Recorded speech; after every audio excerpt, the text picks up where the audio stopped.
This is Listening with Franklin Livingston, and our guest is Georgetta Buggs.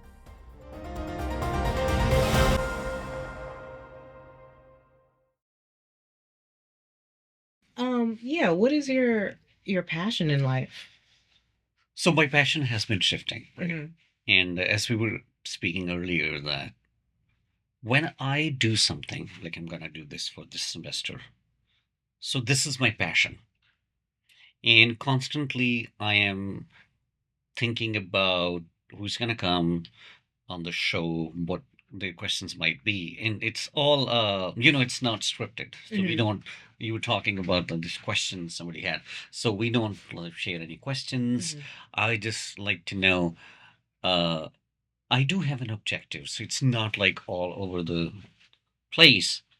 I, uh, when I talk to the participants in advance, I just see that where they are at, Hmm. and are they open and comfortable? Because we also live in an environment where this idea of being comfortable, and people right away would say, "I don't want to talk about this. I'm not comfortable," right? And so respecting that and saying this is what I'm trying to do. I'm trying to learn about people's moral formation, ethical formation, and how was it growing up? Was it rooted in any religious tradition or not? Where do they draw their values from? Or their norms and traditions, and how that all contributes to the wider society, Hmm. right? And how others influence you and how they might have gotten to that point, right? Like we talked about earlier, these wounds and scars and baggage and all that. So I get passionate about that because I believe, as we were talking about Moses from the Old Testament, that when God keeps you at a particular place Hmm. in a particular time, He knows the duration. He knows that phase, how long it's gonna last. We can't speed it up.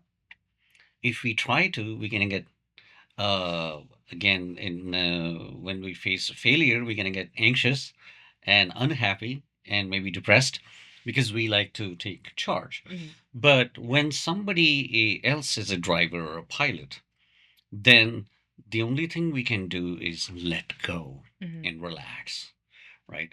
And follow the lead of the divine will. I always give example of the airplanes, commercial airlines, that you get a ticket, you get on the plane, and the pilot tells you we have turbulence or not. You have no control. You don't even see the pilot whether or not usually they are two. They are sleeping or they're playing games Hmm. or they're watching something on the screen. You don't know. You just trust. And if you let go and trust them, whatever information they don't give you full information. They don't tell you how much fuel they have in their tank. They don't tell you sometimes, they will spill the fuel. I don't know what the technical term is. They don't tell a lot of things, but they tell you few things, and that's what all you need to have a peaceful journey Hmm. of 7 8 hours or wherever you're going. If it's the longest, like some planes going to Australia for 2 days, say you're in a plane. But when it comes to God, a lot of people say, "Oh, I don't like God. I don't want to talk. I don't know anything." It's the same idea. Whatever has been told, shared, provided to you, that's all you need. Other, you just gotta trust, Hmm. right? And your job is, again, the plane, your job is to be nice to the others and staff. Hmm. And if you do bad, there are consequences. And if you become a pain in the neck, then it's not good for the others. And if somebody else becomes, so it's like a community within a community. And that's the small little world. That's, in my opinion, the best example of God's relationship with humankind. Hmm. So, my passion is when I am at a particular place in particular um, time frame, and what I feel the divine call on my life is for that time and people around me, and I should be honest to them. I should be faithful to my call. And that's what I'm passionate about. For me, that's the passion. Mm, okay. What about you? What's my passion? I have a lot of passions. Um, Helping people is one of my passions. Um, whether that's helping them move or I like to be dependable. You know, I like it when people can depend on me. So I guess that kind of ties into some sort of passion. I don't mind helping people out. I'm passionate about acting because, it's just how we express ourselves and kind of let a lot of like stuff go.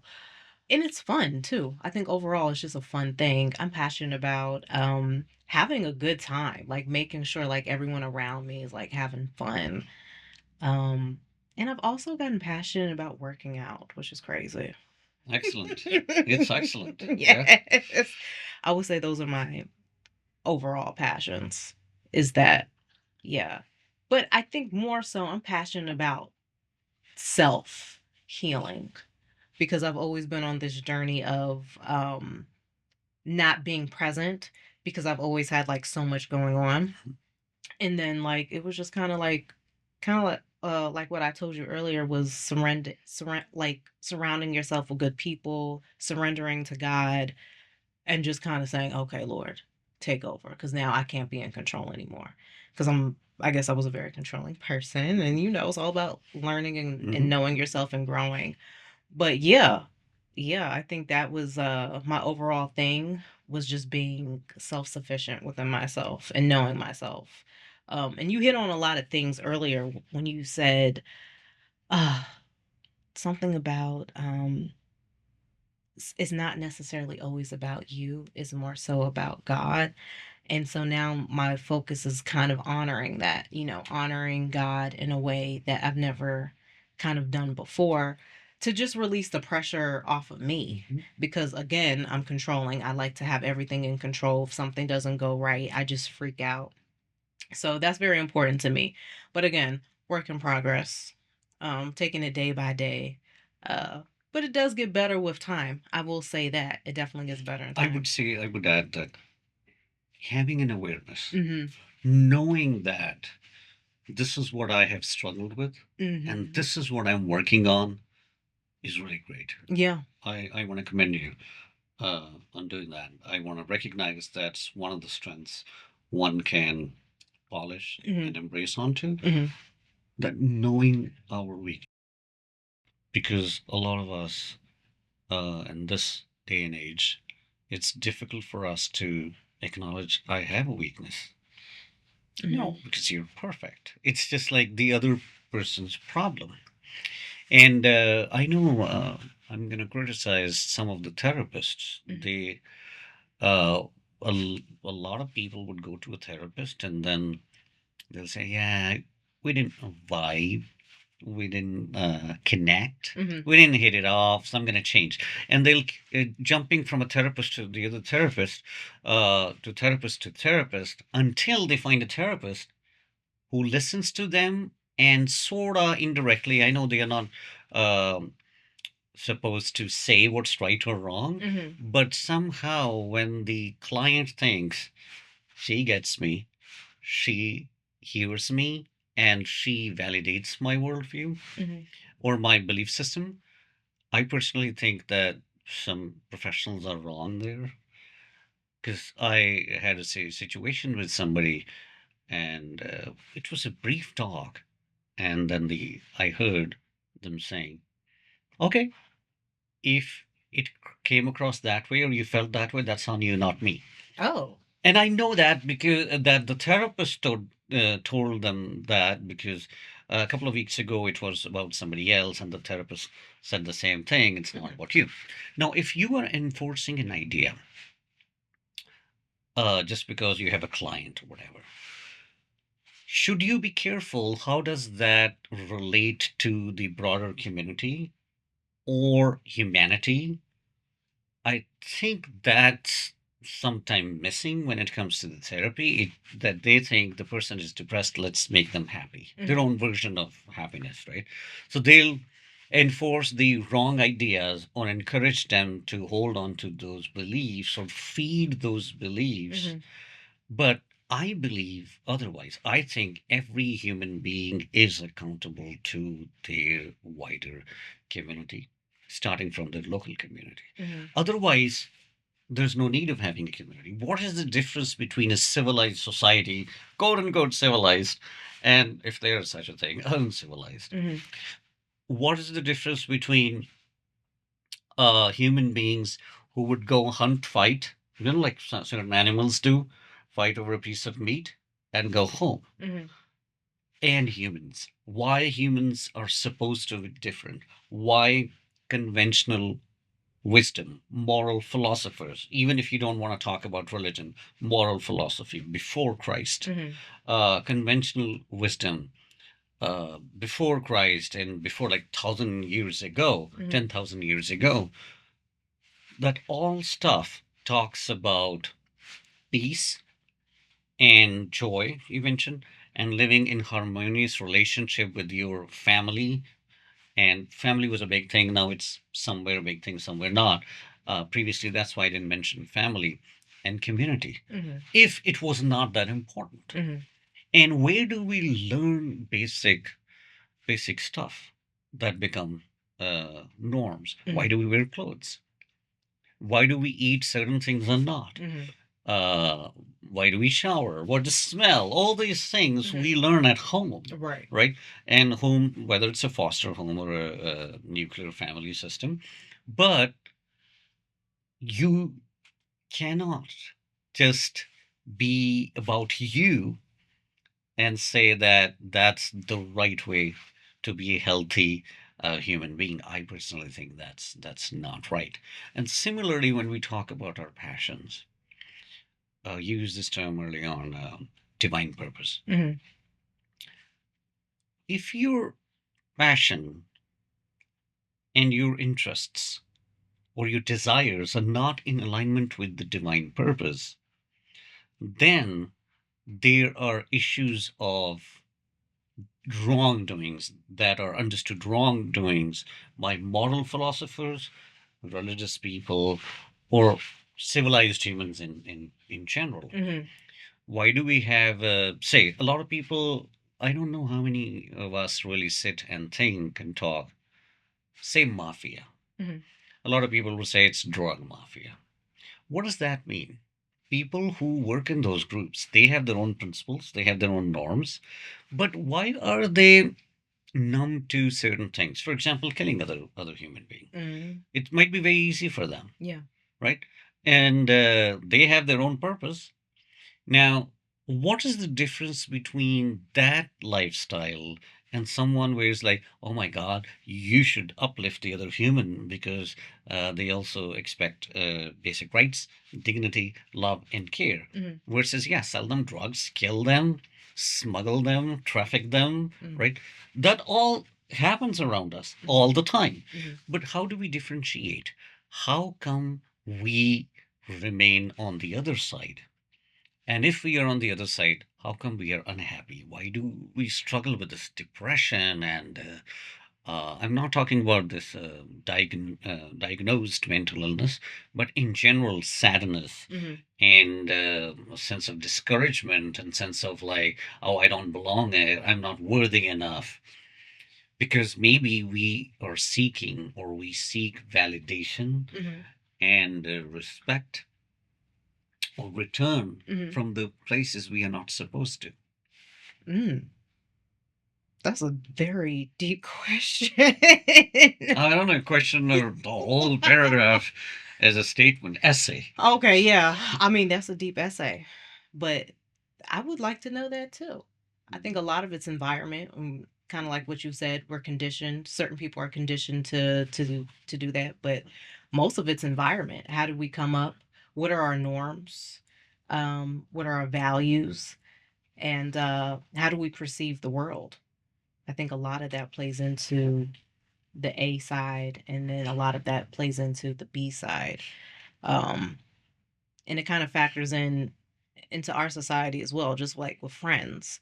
Um, like, do you have friends who are kind of completely opposite of you, and then you kind of like maybe on the outside looking in, a person would be like, okay, how are they even friends? They have nothing in common. You're Christian, he's Jewish, you grew up rich, he grew up middle class, you went to college, and he didn't. It's like, how do you kind of mesh that in? You see what I'm saying? Yes, I actually, to answer that, Uh-huh. first of all, as I mentioned earlier, God works in mysterious ways. Yeah. A lot of people believe in that. I Mm. believe in that. Yeah. And these differences, when you right away said you have who are not like me, and I said yes, I was thinking of something else. Oh. I was thinking of there are people who don't look like me, who don't Okay. talk like me, Yeah. definitely. I have friends who are Muslims. Mhm. I have friends who are Hindu. I have friends who are Jews, right? I have friends who say, I don't believe in God. And one of them will actually eventually come here next month. Oh. So, but is God working through them? Yes. Mhm. Do I believe they are created in the image of God? Yes. Do they deserve respect, care, love, and concern from me? I would say yes. Mm. Are they my neighbors? I gotta love them the way I love myself? Yes. I was thinking the different means like, am I friends with a drug dealer? No. That's what I was thinking. Oh, I don't know anyone. Do I know any mafia don? No. Right? Would you be friends with someone like that though? It depends. On. It depends the circumstances. Say, hypothetically, I am flying somewhere and the person sitting next to me Okay. Yeah. is a mafia don, Mhm. right? And he tells me. Mhm. Really, he'll tell me. And first of all, I think they'll have their own planes. Yeah. I don't know. But circumstances, becoming friends means what? Mhm. So when we read the scripture, Apostle Paul, when he was talking to a lot of these churches, local churches, Ecclesia, Corinth and Ephesus, he's even talking about, I think it's First Corinthians, he's talking about food offered to the idols. Mhm. So there is still a line. If I am, sorry, editor, there's still a line one gotta draw. If I am friends with, say, a drug addict or somebody sells drug, first of all, when did I become friend? Now, if he or she's consuming drugs in front of me, Mhm. should I begin doing that because it's gonna make him feel respected? Mm. No, right? Mhm. It's like being friends with a vegan or a vegetarian or a pescatarian. I have a couple of people I know, sort of friends, and they're pescatarians. Mhm. Do I go and eat with them at a restaurant? Yes, but they order something else than me. Right. If I don't question them about their choice, Mhm. they should not either. The questioning should come when I know something is not good, it's unwise for them and the community. Whatever actions a single person engages into, Mhm. their choices, their actions not only affect them, it affects the community also. Okay. In in the ways a lot of in some ways a lot of people don't even think. Here's an example: healthcare, because your parents have been in healthcare. This city has only one hospital. In Stanford? Yeah. Okay. And even you talk about Manhattan. So West Side only had one hospital, Mhm. uh, Midtown. And if the hospital is full with 1,000 people that need minor uh, procedure or some sort of thing that is required, but not to the degree that they die, but the hundred and not I said 1,000 people. So after that, if there are 100 people who come there who need a real surgery or something, but by then the hospital runs out of their basic stuff, Mhm. we have a problem.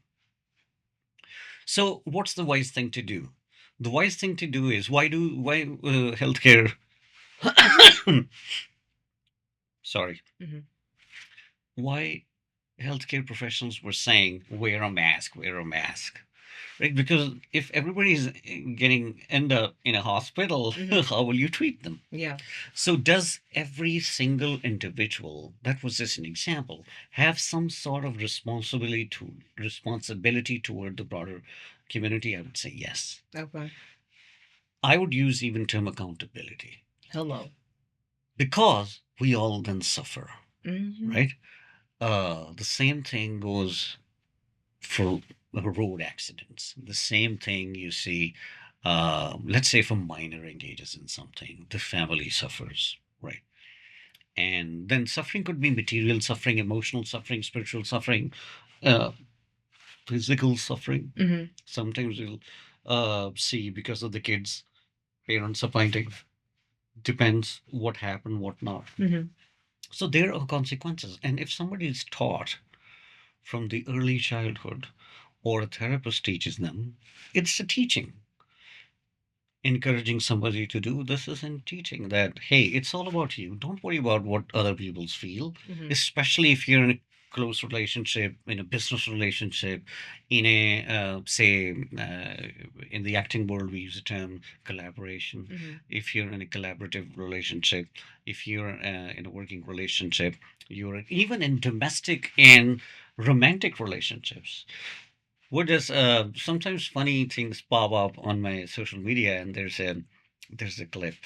There's a guy, he makes a lot of these short funny clips. Mhm. So he and his girlfriend are there, and girlfriends, female friends come over, and the girlfriend, he says, I'm gonna bring a drink, I know Mhm. you want strawberry or something.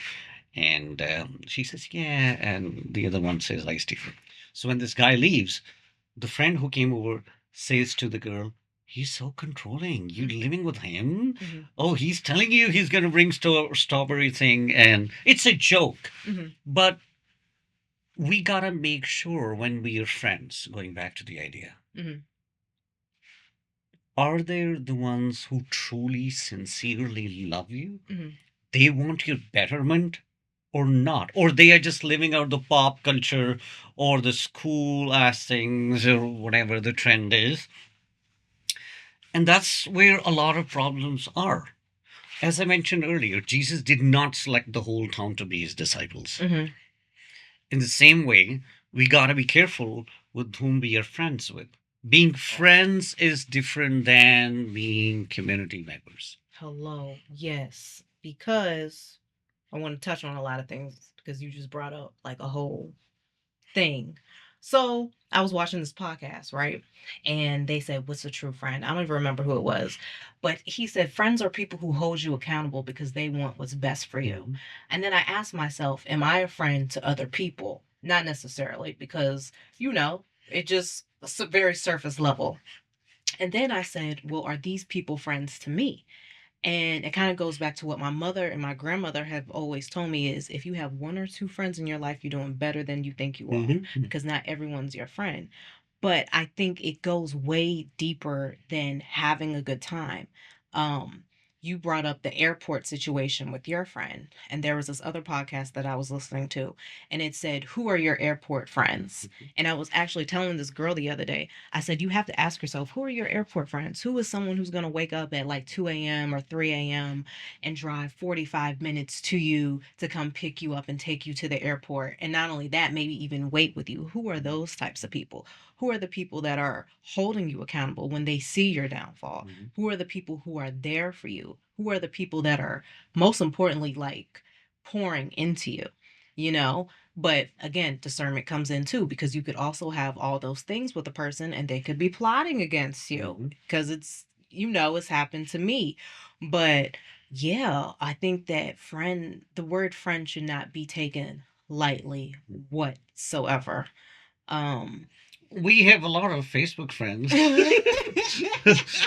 How many of them will really come to you when you say, I need you? Exactly.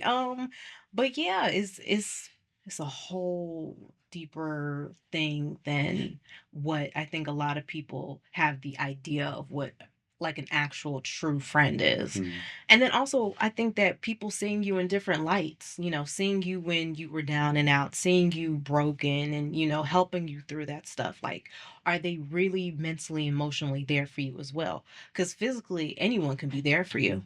Like, my dog could die and someone could come over and help me out. I mean, just sit with me. But, I'm the type of person, I want someone to ask me, how do you feel about this?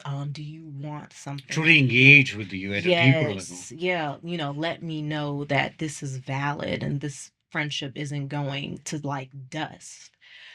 But it's just a hard pill to swallow, especially once you realize like sometimes you can be friends with people for years, Hmm. decades, and realize they just never really had your best interest. They never really had, um, you don't really have too much in common with them. And the only thing that kind of like stuck y'all together was time. Um, and then I also want to touch on, I look at people, how they treat their other friends. And I also look at the time frame, like how long have you been friends with this person? And I also look at how people fall out with people. Because again, podcast, I'm a big podcaster. I was watching this podcast and this guy says, pay attention to how people treat people that they no longer need or value. Because the only difference between you and that person is time and opportunity. And that's always kind of stuck in my mind ever since I was probably in my late teens. Is if they can do it to them, ain't no telling what they'll do to you. Hmm. So, yeah, I mean, that word friend is used lightly. I don't necessarily use it as lightly as I used to, but yeah, I would say I have at least two good friends for sure, 100%. Like, hands down, two good friends that I've known for a very, very long time, who've been with me through ups and downs, have poured into me, and most importantly, just believe in me, believe in my efforts, believe in my dreams, believe in, just making sure I'm good, you know? Regardless, because they don't live in New York. Mm. Mm-hmm. I'll give you I'll give you my perspective after this. Okay. This is a song we used to sing as Mhm. kids. I don't know if churches sing this anymore. Okay. What a friend we have in Jesus, all our sins and griefs to bear. What a privilege to carry everything to God in prayer. Oh, what peace we often forfeit. Oh, what needless pain we bear. All because we do not carry everything to God in prayer. And there are other couple of stanzas too. My grandma used to sing that all the time. Cool. Yeah. So if we see these two things he's talking about, bearing, right? A friend is someone who shares your struggles with you, who shares your pain. And that's something not everybody does. It's very easy to say, I'm so sorry for your loss. Hello. Period. That's it. Sending you a card. That's it. Yeah. I have even seen where a lot of people, and even community based people, faith based people, you go through surgery. Now, I'm not going to be up for another 2 weeks. They'll send you soups for a couple of days. That's it. Yeah. Because that's the culture we live in. Mm-hmm. I know a lot of people don't like about that stuff, what I'm going to say right now, especially in the US, because we are Americans, we have a culture, whatever that means, although we are not that old nation. Mm-hmm. But it's being American. And many countries I've been to, Christian leaders, they encourage Christians to have their own culture, which is a biblical way to live out your life, Mm-hmm. like the early church had before third century when the state was non-Christian. Mm-hmm. Now, early, why did they become successful? So these people were scared little, tiny little communities, and they were really sharing each other's burdens. They were, first of all, used to meet regularly, share a meal, talk about stuff. Mm-hmm. And then they used to share, like, whatever is mine is yours, whatever is yours is mine. If you're going through a pain, it means I'm going through that pain. What you said earlier, it's not about coming, sitting, and saying, I'm so sorry for you. Mm-hmm. Oh, I will try and bake some cookies for you, which is also great, baking cookies. But reliving that reality what the term I earlier used was engaging in a conversation at a deeper level to sorry, to understand what you went through, which the other person can never fully understand. Right. But still, hmm being empathetic Right. and spending time with you, to grieve with you, hmm to be with you, Yeah. which is more than being friends. I think there's a reason Jesus used this term brothers and sisters. hmm There's a narrative in the Gospels. Someone said, and someone came and said, "Hey, Jesus, your brothers and sisters are here." hmm And he said, "Who?" "These are my brothers and sisters." Because those were the people who were spending time with him in his celebrations and in his sufferings. Yeah. Right? Same thing, us today. The people we say are our friends. First of all, we need to know, do they make time for us? Ooh. Not like when it's convenient to them. Checklist. Yes. Here's an example. If I go home really drained at 6 p.m. and my friend calls me and says, "I need you to go to a grocery store and drop off this stuff because something happened, I can't do it on my own." hmm There are two ways. I'd love to. I really can't because I had a really long day. Why don't you ask Joe? And then this becomes a conversation. They'll say, "I reached out to Joe, Joe wasn't available," etc. That's one way to deal with it. The other one is, yeah, give me 5 minutes. I'm going to just sip water, read something, and I'll be on my way.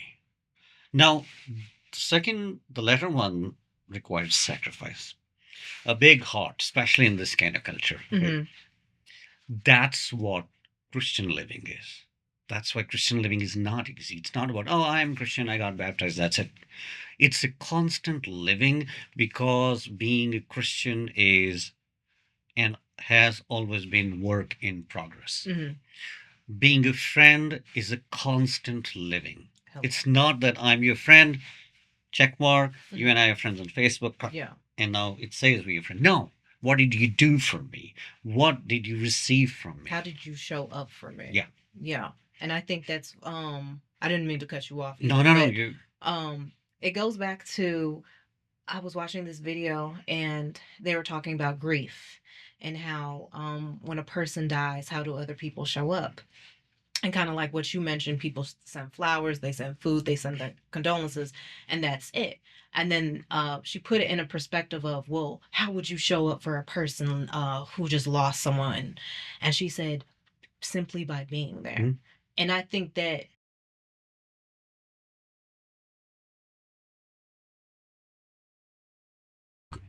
well, you can always send money, but that's sure. another Yeah. story. You can even send flowers and cartoons, which is not a bad thing, but Right. but there's power to being present Yes. with that person, hmm being there, that we are in it together. Yes. And I know, again, like it's a different kind of environment, the culture, because we are influenced by our uh, just like popular norms and traditions. hmm But what if you just stay there? hmm If it's a safe relationship, you stay there for as long as it's possible. Yeah. Instead of saying, "Honey, okay, honey, just take care of yourself. You'll be okay." Um, and that's also, I personally don't like when somebody says, "You'll be okay," hmm or "Your someone died. Oh, they are at a better place." Oh. Uh, because, first of all, saying this, "You'll be okay," you can do it. Yeah. These, I think it's more powerful to be there with them Absolutely. and maybe don't say anything, Yeah. because you never know, that kind of phrase could also be Triggering. painful. Yeah. Yeah. Very triggering. Yeah. For sure. It's all about being present, I think, regardless. I think that just holds so much weight, at least for me. Anytime I go through something, I'd rather you physically be there. And if you can't be there for me emotionally, I think a lot of people are very dismissive about what you go through. And you know, I get these two words confused: empathy and sympathy. Um, like, would it be people can't sympathize with you? That means they don't know what you're going through, right? Or is that empathy? Sympathy is we're feeling sorry for you, Okay. still holding on to your status quo. Mm-hmm. I am sympathetic to you because, uh, say, racial stuff. Mm-hmm. I'm sympathetic to you because I grew up privileged and you did not. Yeah. Right? I'm sympathetic to you because I have better clothes than you, Mm-hmm. better food than you, better house. Sympathy can lead to charity Okay. when you do charity. Mm-hmm. And usually charity is like this. Mm-hmm. I'm giving you, you are a beggar, I'm a giver. Empathy is becoming like a beggar to understand how does it feel to be a beggar? How does Okay. it feel to be a poor? Mm-hmm. How does it feel to be a slave? How does it feel to be in margins? How does it feel to be rejected? Yeah. And that's why we believe in empathy as Christians, because the scripture teaches us that God became human. And one of the epistles actually explains it the best, that God chose to become one of the human beings, and especially the poor one and excluded one, the one who was born in the manger among animals and then fled to Egypt to save the life. Yeah. That's empathy. When you go to next person's level, Mm-hmm. say this is a all hypothetical. We're talking about somebody lost their mother. Mm-hmm. The other person goes and spends significant amount of time learning about the mom's role in that person's life. What were the traditions? Mm-hmm. Like you talked about holidays earlier at lunch, right? What were the holiday traditions? Mm-hmm. Can I come and bake cookies with you or do that? What the candy thing, candy house people make? Uh, Connery. What do people, what kind of the house that people make? Oh, gingerbread house. Gingerbread house. Yeah. Yeah. Gingerbread house, if they made. Now, here's something I noticed, and very common in the US.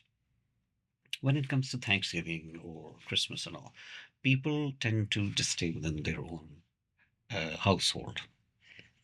And that's the time I think people forget that Thanksgiving, oh, we're celebrating God's gifts and all, thanks be to God. And Christmas is, we're celebrating our God, Jesus Christ's birth. Mm-hmm. But when you study your God and Jesus Christ, it's all about the people who don't have family, people who are alone. Mm-hmm. So how would it feel if somebody who went through loss, a loss, and now living alone, and you somehow either include them or you get included in their life, Mm-hmm. so they could feel less Alone. alone Mm-hmm. and pain of losing their mother, and you can talk to them, what you said, like you like somebody who would talk to them about their mother, Right.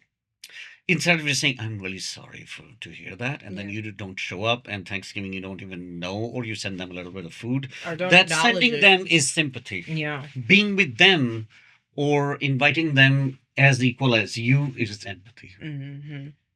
Yeah. Okay.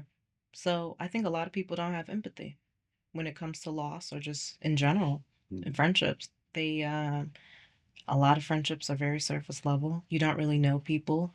Like Tyler Perry says, you don't really know a person until you see them throughout their seasons. You know, the season of them getting a job promotion, the season of them in loss, the season of them in gain. You know, like, who is this person?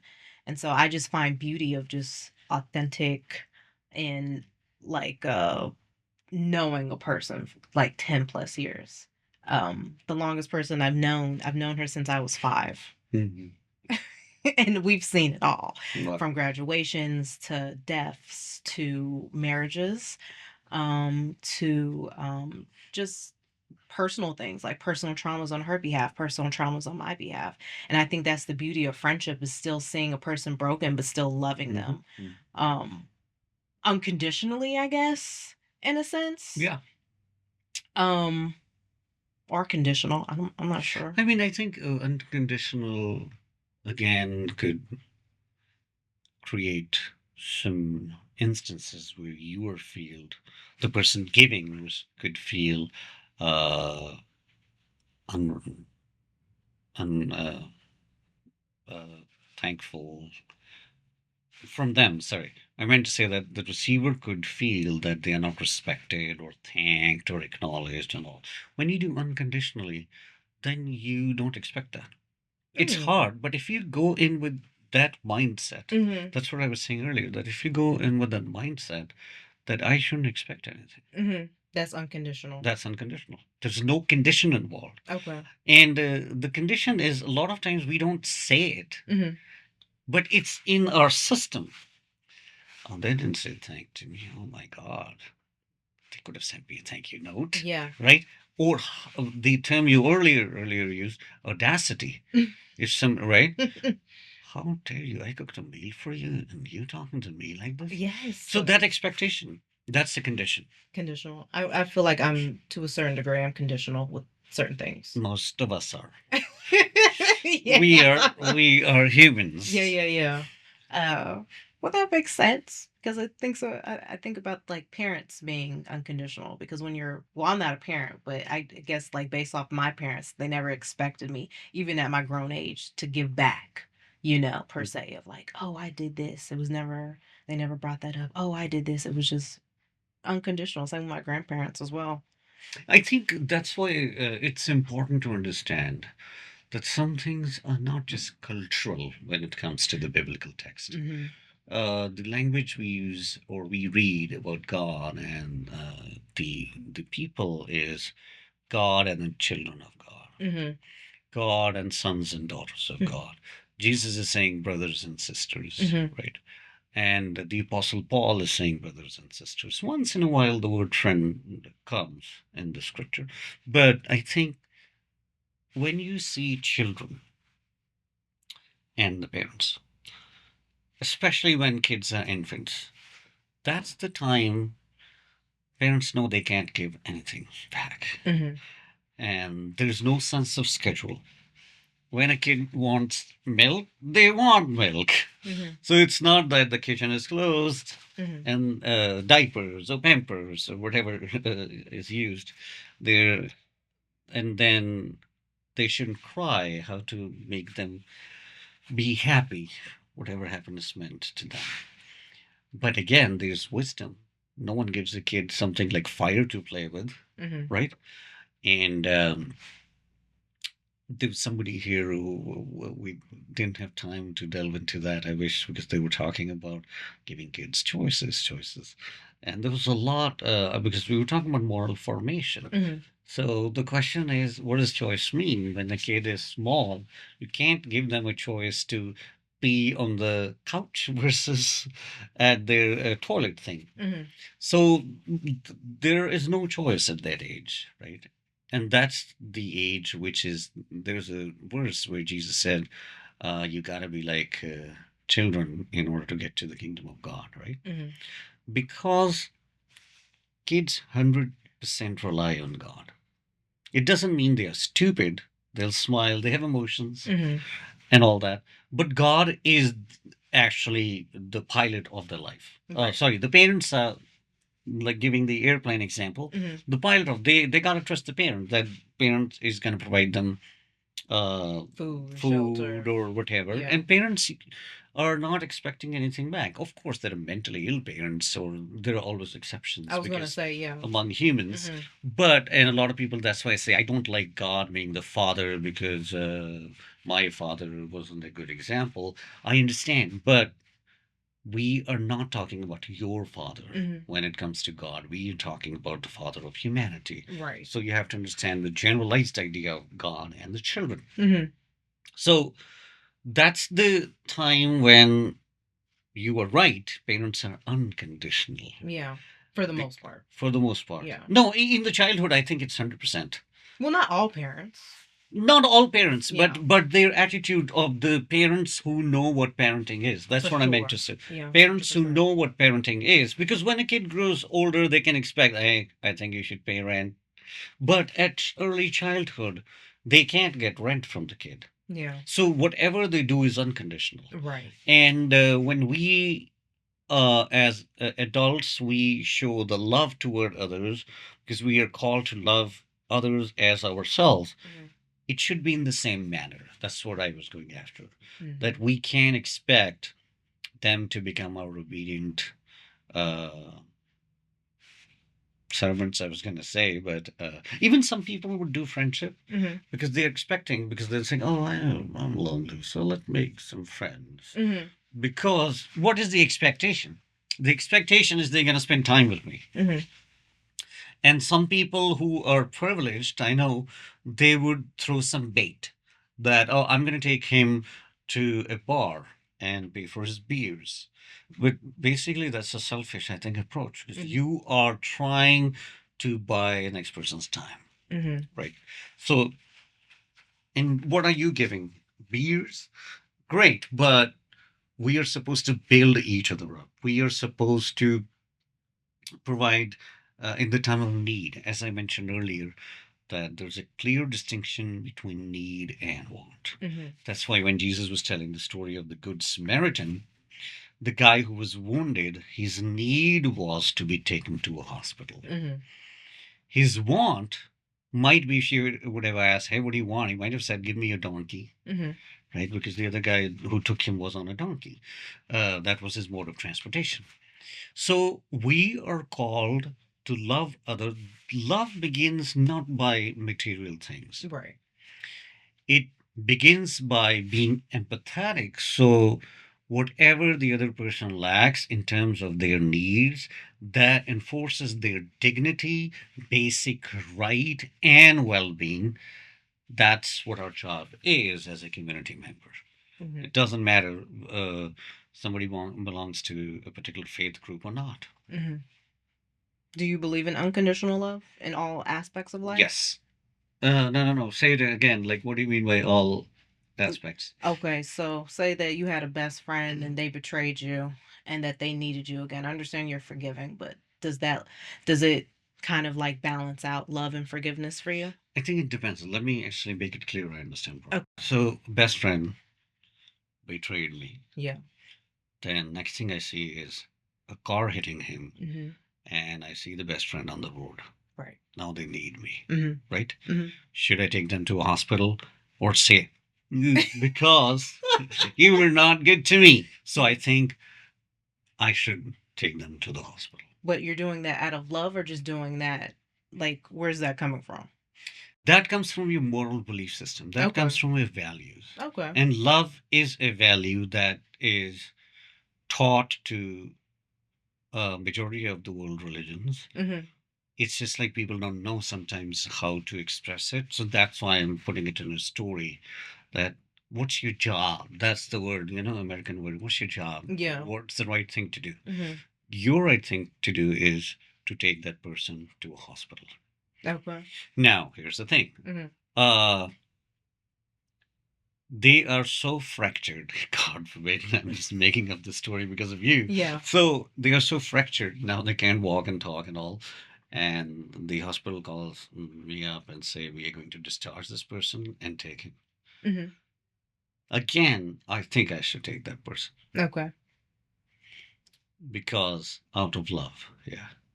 But not because when they become better, they'll say, I'm so sorry, Franklin, I did that to you, but you have been that a long essay or speech. No, that's the expect. That's conditional love then. Then I'm expecting them to say sorry, Yeah. say their apology, and just feel ashamed because Mm-hmm. I'm a good guy and you're a bad guy. Yeah. Right? No, no, that's wrong. I think. Mm-hmm. That's the wrong approach. Hmm. Okay. I could see that. Because here's the thing, again, giving you a medical example. A lot of people go to hospitals in a critical condition, Mm-hmm. right? I'm going to give some interracial example here. Mm-hmm. Say you have a doctor who's clearly a Muslim guy from one of the countries we bombarded, Mm-hmm. right? And he lost his relatives. Mm-hmm. God forbid, but this is hypothetical all. So what if he lost his wife? Right. Now, you take in a wounded guy who happens to be an American soldier, and the doctor knows he's an American soldier, and then somebody's talking that he was deployed in one of those countries. Mm. Should the doctor treat this guy as a patient, as a human being, Mhm. or as an American soldier, the one who bombarded a particular area in a particular country? Hmm. That it's the same example, Yeah. right? It's the same question.